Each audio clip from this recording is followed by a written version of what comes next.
Boa tarde a todos e todas. Eu agradeço ao espaço, mas eu queria primeiro descrever como é que foi minha semana passada. Eu dou 4 disciplinas na graduação em Santana, dou aula no mestrado em Serviço Social, ainda coordeno 2 grupos de pesquisa. Semana passada eu fui fazer palestra por esse grupo em Aracaju. Essa semana agora eu fui, com toda essa carga de trabalho, eu fui a Sinop. E eu antes era professor da Federal do Maranhão, onde eu tinha 2 disciplinas na graduação e 1 no mestrado. Eu agora estou na interiorização e eu sei exatamente o que é que significa a precarização. Então, esse é o primeiro registro para mostrar como que é o meu dia a dia. Quando eu estava no Maranhão, eu sempre perguntava para os meus alunos, em todas as turmas, quem gostaria de ser professor. E o surpreendente é que muito raramente aparecia um aluno que dizia que queria ser professor. E eu perguntava para eles, se vocês não desejam ser professores, o que é o destino dessa universidade? Bom, mas em todas as palestras, em todas as entrevistas, eu estou fazendo o mesmo começo. Eu agradeço à Universidade Federal do Mato Grosso, onde eu fiz graduação, à Federal de Campina Grande, onde eu fiz mestrado, à USP, onde eu fiz doutorado, e à Federal de Pernambuco, onde eu fiz pós-doutorado. Sem universidade pública, eu não estaria aqui. Eu estaria numa situação, sei lá qual. E é exatamente isso que eu queria começar. Mas antes eu queria lembrar uma coisa. Eu participei 4 anos no centro acadêmico, eu participei de todas as atividades. Quando eu estive na pós-graduação, eu participei 3 anos da APG USP e participei de 2 ocupações da reitoria. E naquele momento tivemos 4 greves. E eu, aluno da pós-graduação, participei também. E aquela universidade é a universidade considerada a melhor da América Latina. Então a primeira coisa é, vamos devagar. Essa história de que greve é sinônimo de equidade é o contrário. A greve é o símbolo de algo que está errado e que precisa ser reparado. Mas então vamos a o que eu me propus. Eu quero falar de quê? Da dívida pública e do PL 257. Olha só. Mas antes eu queria só destacar isso aqui. O senso comum. Esse é o grande problema. O que é o senso comum? Se você ouvir o Sanderberg ou qualquer principal jornalista, eles vão dizer o quê? Os servidores públicos são a causa dos problemas das contas públicas e esses desmandos das contas públicas são os responsáveis por um desequilíbrio da economia que pode, inclusive, inviabilizar o investimento privado. Há uma campanha sistemática de demonização do servidor público como causa do problema da economia e das contas públicas. E é exatamente isso que eu vou tentar demonstrar que não é verdade. Porque eles estão em greve em todo canto. Os servidores públicos estão em greve em todo canto. Em Mato Grosso, teve uma greve geral de todos os servidores do Estado. Bom, então, saindo daqui, eu sempre estou mostrando isso aqui, porque é muito importante a gente ter uma visão de totalidade. Nem o mal, nem o bem, mas a totalidade. E a totalidade nos permite entender o quê? Qual é a causa das políticas que estão vindo por aí. É a causa derivada de um Estado que deu prioridade ao pagamento de uma dívida pública e passou por cima dos direitos sociais fundamentais. Então, vamos sempre procurar ver na totalidade e não apenas um pedaço. Outra coisa. Super-homem é o Clark Kent. Não vamos esquecer que os mesmos que são responsáveis pela dívida pública aqui em Alagoas, nos anos 70, da época do regime militar, são os mesmos que estão disputando o poder atual, são os mesmos que estão no Senado, são os mesmos que estão querendo a privatização. São os usineiros. Os usineiros ajudaram a quebrar o Produban, que era o Banco do Estado de Alagoas, a nova geração não conhece, e o Estado pegou dinheiro emprestado da União para liquidar a dívida dos usineiros. Pois bem, são eles agora que estão no mando, disputando o poder e dizendo que tem que privatizar o Estado. Então, vamos ter muito cuidado com o super-homem, porque muita gente, inclusive a namorada dele, que não sabia que... Vou acelerar mais um pouquinho. Olha só. Eu estou fazendo questão de mostrar essa foto em todo canto, porque isso aqui é um elemento fundamental.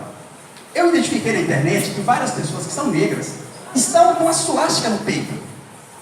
E eu achei isso de uma extrema gravidade. O que significa alguém que é negro com a suástica no peito? Significa que ele está fazendo apologia de uma forma de poder que coloca a eliminação dele como premissa fundamental. Então vamos tomar muito cuidado com o que nós colocamos no peito. Nós vamos primeiro saber que classe social nós somos, quais são os nossos interesses, porque senão nós vamos ser massa de manobra. É muito importante sempre, para todos nós, termos a noção exata do que nós somos. E isso eu aprendi em 1982, quando eu entrei na universidade. Ali eu sabia que eu era classe trabalhadora. Ali eu não tinha nenhuma ilusão. Eu sou parte da classe trabalhadora. E desde então, eu ajo como membro da classe trabalhadora.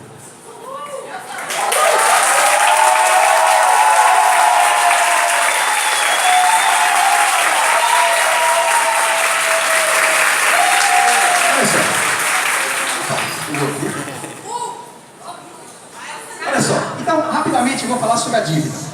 Olha só, a dívida pública brasileira, ela se deu, a sua grande expansão justamente durante o regime militar. E foi aí justamente que se teve uma fase de expansão. Eu vejo alguns jovens falando que deveria voltar aos militares, pois o problema que nós temos hoje, que justifica, segundo o governo, a cobrança de mensalidade, que inclusive começou a ser discutida, e todos os ataques à educação pública, ao serviço público, deriva exatamente daqui. E o que nós tivemos? Os militares fizeram um empréstimo na época com taxa de juros flutuante. Suragi, aqui no caso, foi o primeiro a fazer empréstimo. Então, parte desses empréstimos foram dirigidos para quê? Parte desses empréstimos em Alagoas foram dirigidos para o agronegócio. Para a Braskem, Salgema. Então, o que nós tivemos? A dívida pública de Alagoas, grande parte dela deriva da prioridade que o Estado deu para um setor determinado, que por coincidência, Clark Kent era super-homem. Ou seja, eles estavam na gestão do Estado, mas eles estavam na gestão do interesse privado. Bom, isso aqui é uma trajetória da dívida pública, da dívida externa. Então, o que nós temos aqui? Deixa eu acelerar, porque estou com vocês. Olha só. Eu faço parte do núcleo alagoano que é da auditoria da dívida. Nós tivemos acesso a todos os documentos da dívida pública de Alagoas. E nós descobrimos coisas fantásticas. Nós descobrimos que mais da metade da dívida de Alagoas é a dívida ilegal contraída para os usineiros, para os precatórios judiciais. E aí? Para vocês terem uma ideia, Alagoas, ano passado, pagou 900 milhões de dívida pública. O gasto com educação era em torno de 800. O gasto com saúde era em torno de 600, 700 mil. O que significa isso?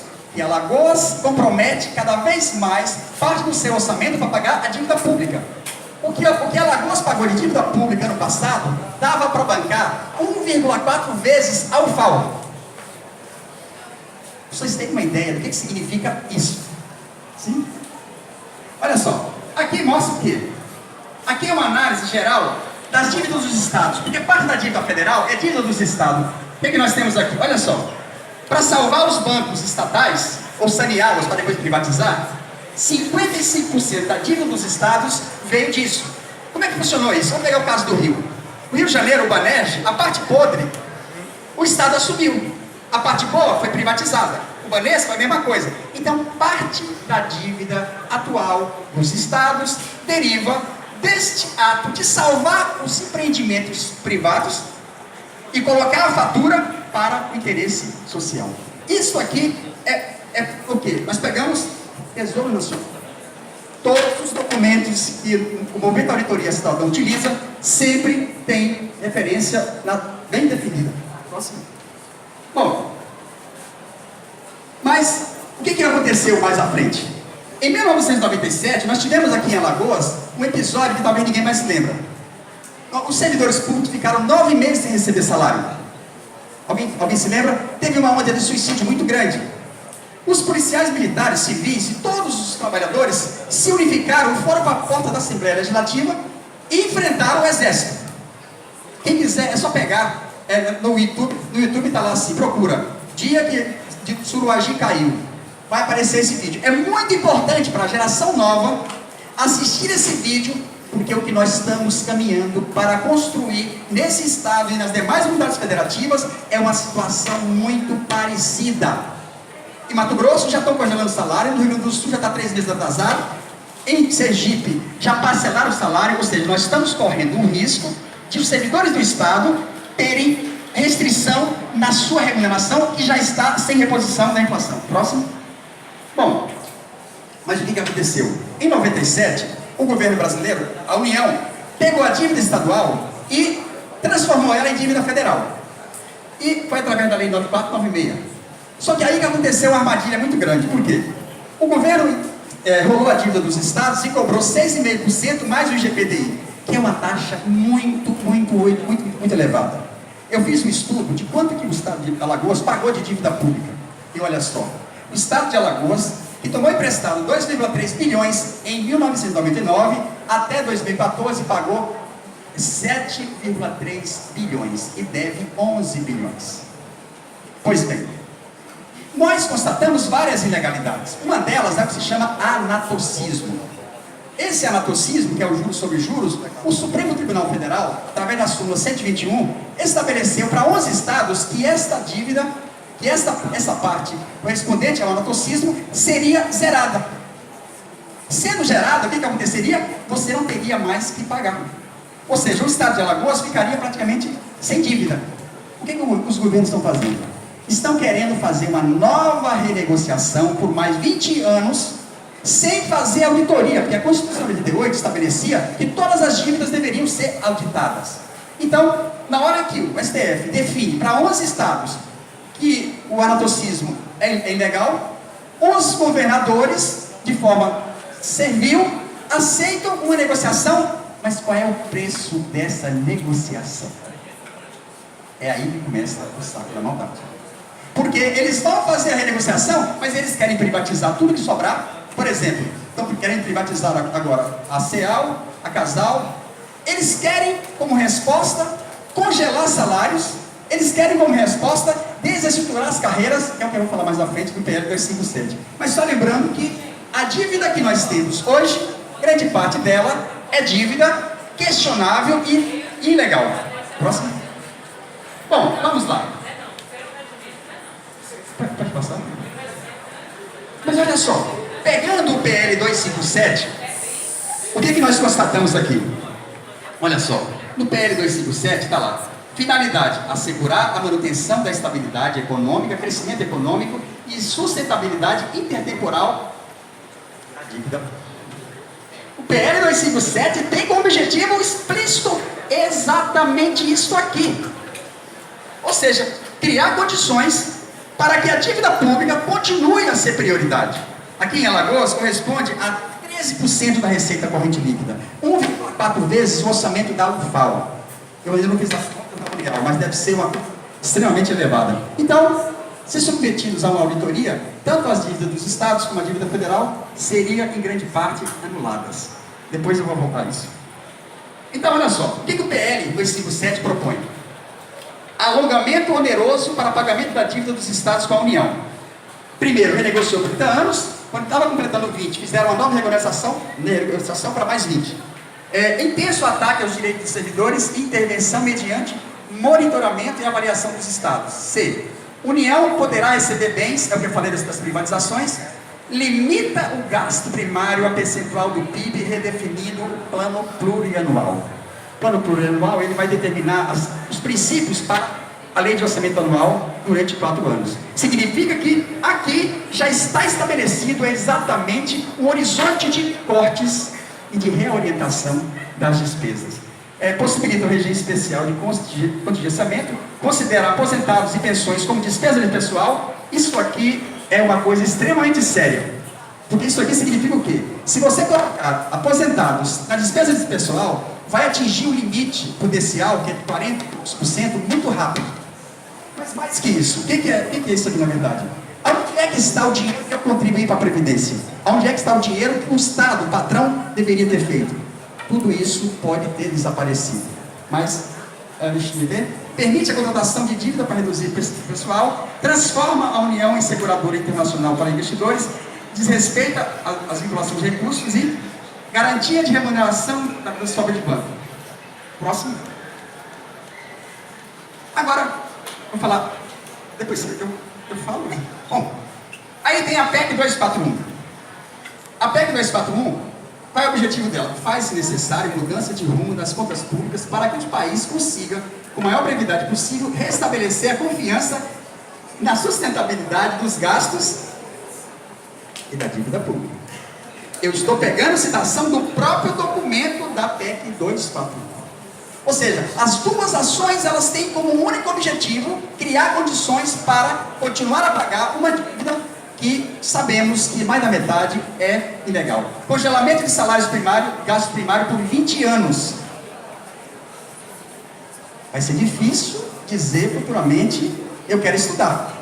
Porque o que está acontecendo aqui, o estado de Mato Grosso, o estado de Alagoas, já não contrata professor efetivo há muito tempo. 2/3 dos professores não são sequer efetivos. No município é mais de 66%. Do jeito como está colocado aqui, significa que muitos aqui que estão formando não terão acesso a concurso público. E se for trabalhar no setor privado, poderá ter uma jornada de 12 horas, que é uma jornada do século XIX. Ou seja, vamos ficar muito atentos, porque esta é uma das propostas. Só falta ele querer agora retornar à Idade Média. Liberdade para gastos com dívida de pessoa, aumento de capital de empresas. Próximo. Aí, parou? Ah, sim. Não, pode pular. Pule. Pode passar. Olha só. Projetos cortam direitos sociais para destinar recursos para a dívida. Vamos só recapitulando. 257 faz o verdadeiro desmonte do Estado brasileiro para servir o pagamento da dívida nunca auditável. A PEC 143 representa a liquidação do SUS. Liquidação do SUS. Um dia eu estava vindo de Santana, mesmo eu tendo plano de saúde, eu tinha um problema de saúde e eu tive que ser atendido lá em Marimbondo. Fui atendido em 2 minutos. No dia seguinte, no meu plano de saúde que eu tenho, eu demorei 4 horas para ser atendido, porque eu estava com tosse, gripe, e o médico não me resolveu porque teve que voltar no outro dia. Ou seja, desmonte do SUS significa o quê? Significa exatamente que para a nova geração não teria nenhuma perspectiva de atendimento. PEC 241, já falei, proposta de reforma da Previdência, que aumenta a idade para a aposentadoria, e DRU. Pode passar? Bom, o que é que está provocando o rombo das contas da dívida? Das contas públicas. Agora vamos na essência. Olha lá. Primeiro, elevadíssimas taxas de juros. O Brasil pratica a maior taxa de juros básica do planeta. O Brasil é 14,25. Nos Estados Unidos, 0,50. Na União Europeia é menos de 1. No Japão é negativo. Na Grã-Bretanha é menos de 1. Nós pagamos 14,25. Toda vez que nós aumentamos a taxa de juros, nós aumentamos o endividamento. Quanto mais aumenta o endividamento, mais aumenta a necessidade do ajuste fiscal. E o que é ajuste fiscal? É atacar os nossos direitos. A ilegal prática do latocismo, já falei, incidência contínua de juros sobre juros, a irregular contabilização de juros como se fosse amortização, a escandalosa operação de swap cambial e... Pode passar o próximo? Próximo? Eita, ele tem que voltar. Volta. Aqui? Não, tem que dar um... O próximo, não passou? Volta no anterior.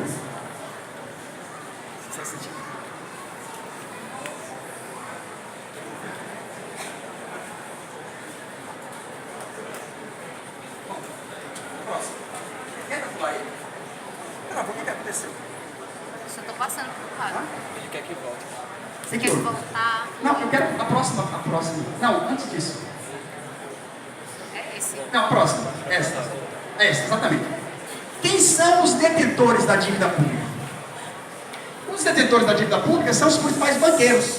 São eles que compram o título da dívida pública. E os fundos de pensão.